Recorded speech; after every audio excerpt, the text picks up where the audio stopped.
Olá pessoal, estamos começando aqui mais um vídeo de sociologia que tem por título A Sociologia no Brasil. Nesse vídeo, pessoal, estaremos discutindo um pouco sobre como iniciou-se os estudos sociológicos no Brasil, quais foram os primeiros e como a sociologia foi evoluindo, quais os desafios que ela passou ao longo de todo o século XX, ok? E início do século XXI.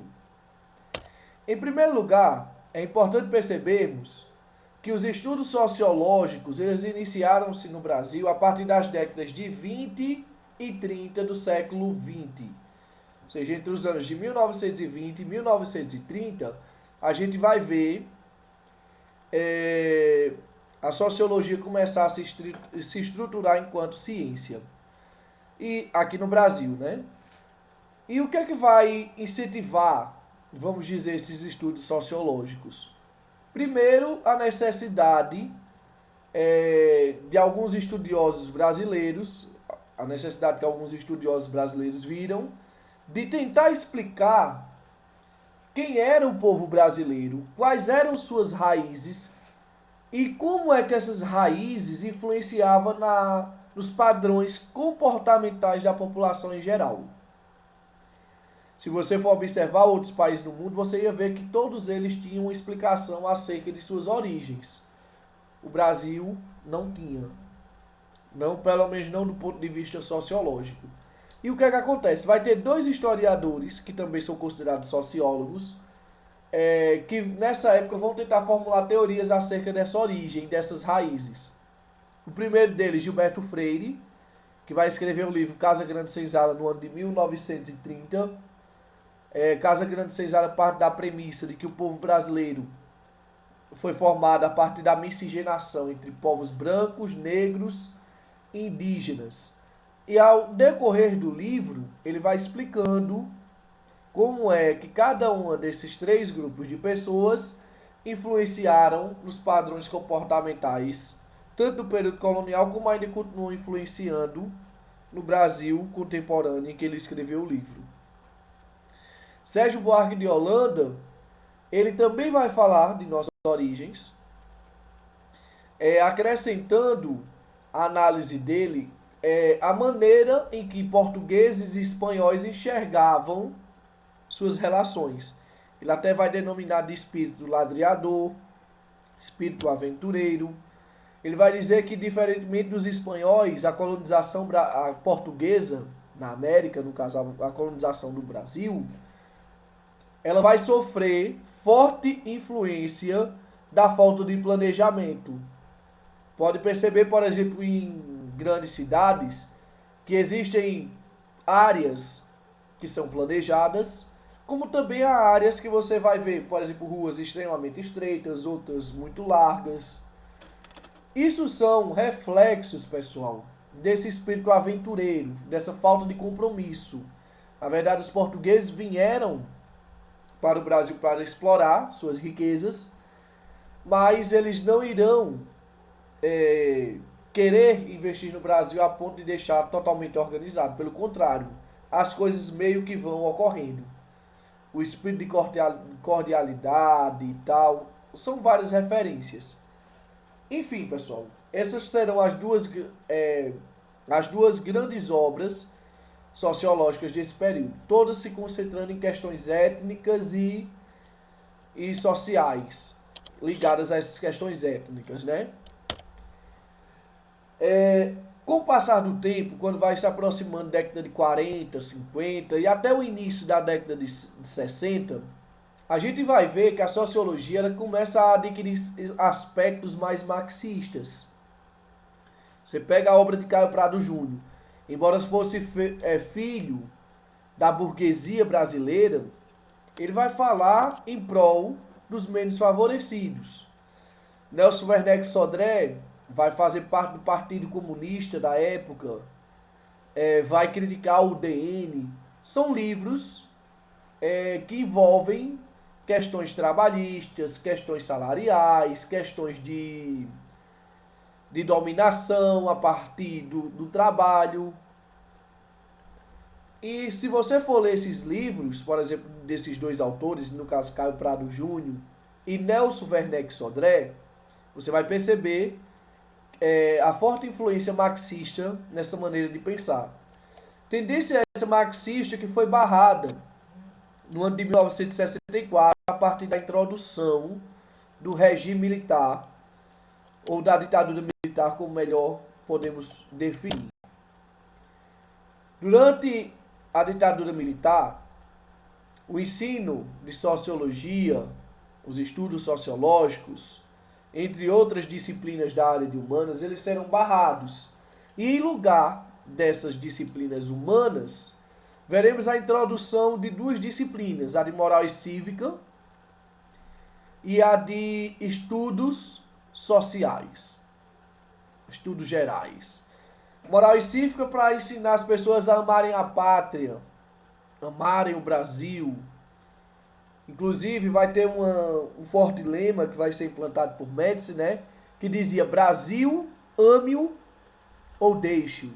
Na verdade, queria criar-se uma conformidade de pensamento entre os estudantes.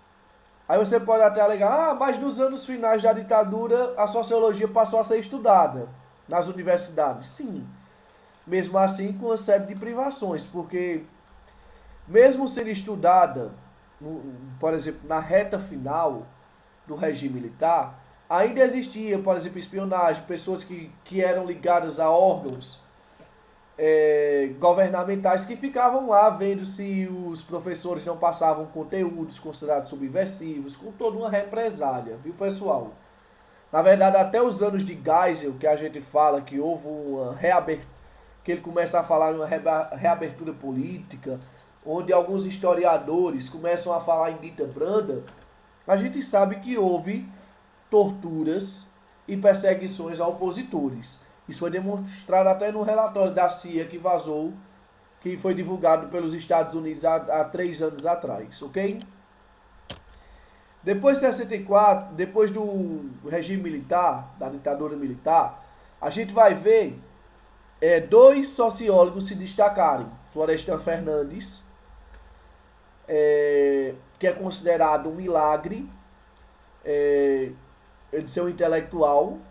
Considerado um milagre, pessoal, pelo seguinte: até a sua vida adulta, Florestan Fernandes ele era um analfabeto. Ele veio aprender a ler e escrever já adulto. E nas condições que ele veio a aprender, as pessoas não esperavam que ele se tornasse uma grande referência, e terminou se tornando.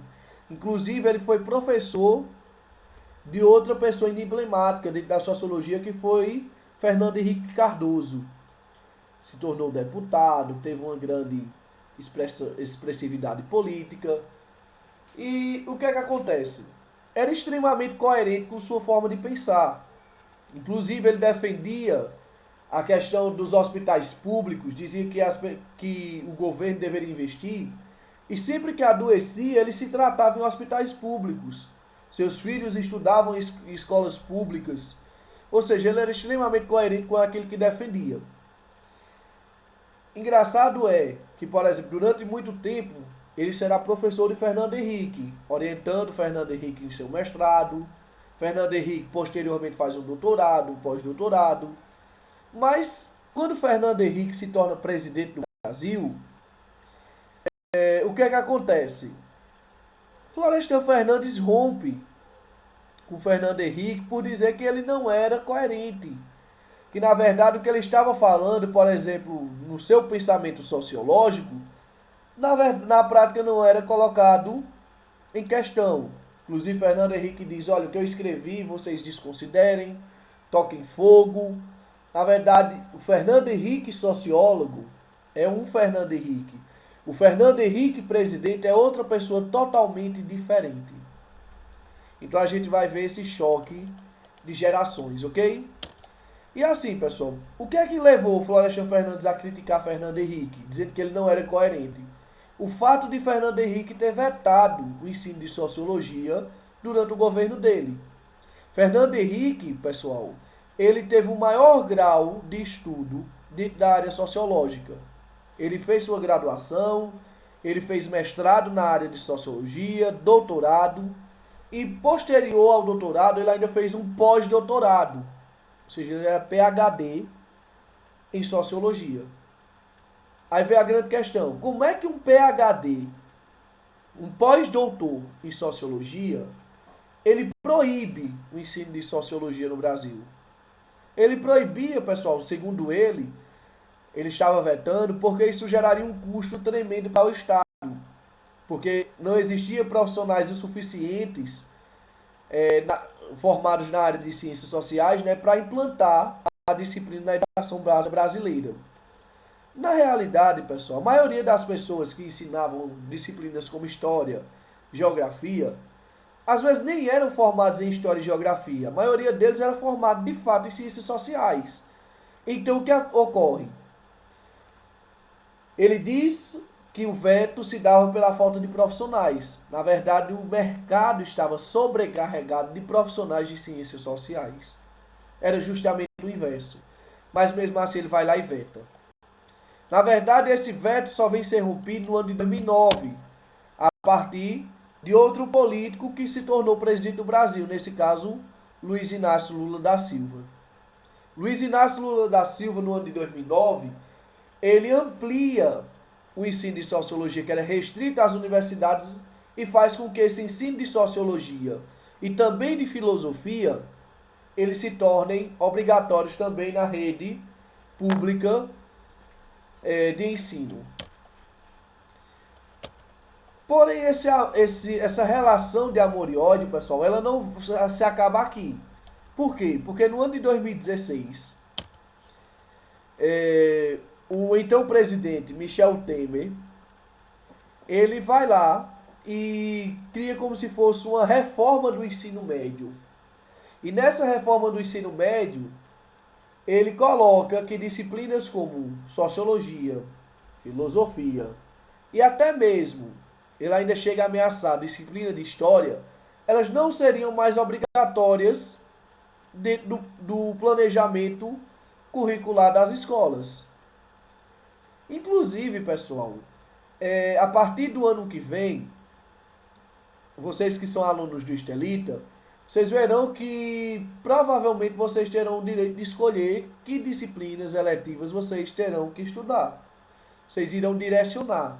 Isso ocorre em boa parte justamente por conta desse ataque às disciplinas de humanas, que nunca foram bem vistas, pessoal, pelos governantes, por um simples motivo. Qual é o motivo? O motivo de levar as pessoas a refletirem sobre o seu lugar social, refletir sobre questões políticas que muitas vezes os governantes em geral não querem que a população saiba que está ocorrendo. Ok? Desde já, pessoal, agradeço a atenção de vocês e desejo a todos vocês bons estudos.